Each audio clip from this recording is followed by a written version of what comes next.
गांव के किनारे रामपुर नाम का एक छोटा सा गांव था। इस गांव में गंगाराम नाम का एक मेहनती किसान रहता था।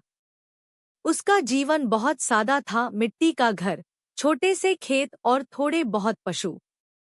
लेकिन उसकी मेहनत और ईमानदारी पूरे गांव में मिसाल थी।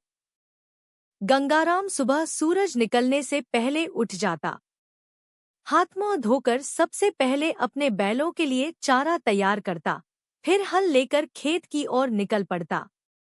खेत ही उसका असली मंदिर था। वह हमेशा कहता, धरती माँ को जितना प्यार दोगे उतना ही वह हमें अनाज और फल लौटा कर देगी। साल अच्छा हो या बुरा, गंगाराम ने कभी हार नहीं मानी। एक बार गांव में भयंकर सूखा पड़ा। चारों ओर खेत बंजर हो गए। किसान परेशान हो उठे। कई लोगों ने अपने खेत बेचना शुरू कर दिया। लेकिन गंगाराम ने हार नहीं मानी। उसने कुआं खोदने का निश्चय किया। गांव वाले हंसते हुए बोले, अरे, अकेला गंगाराम क्या कर लेगा? सूखे में कुआं खोदकर पानी कहाँ से लाएगा?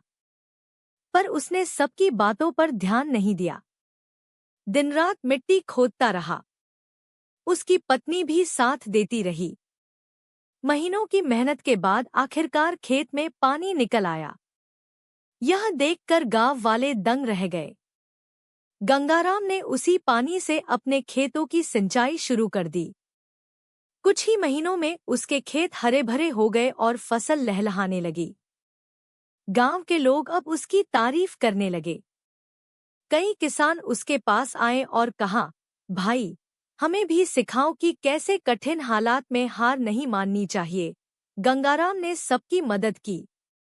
उसने कुआं खोदने की विधि बताई और अपने अनुभव साझा किए। जल्द ही कई और किसानों ने भी कुएं खोदे और गांव की जमीन फिर से उपजाऊ होने लगी।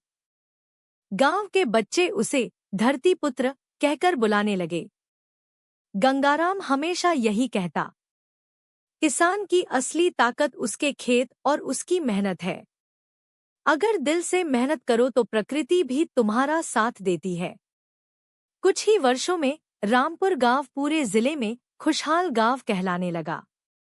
लोग कहते थे, यह सब गंगाराम की मेहनत और हिम्मत का नतीजा है। गंगाराम ने यह साबित कर दिया कि किसान सिर्फ अनाज उगाने वाला नहीं होता, बल्कि वह धैर्य, साहस और मेहनत का सबसे बड़ा प्रतीक होता है।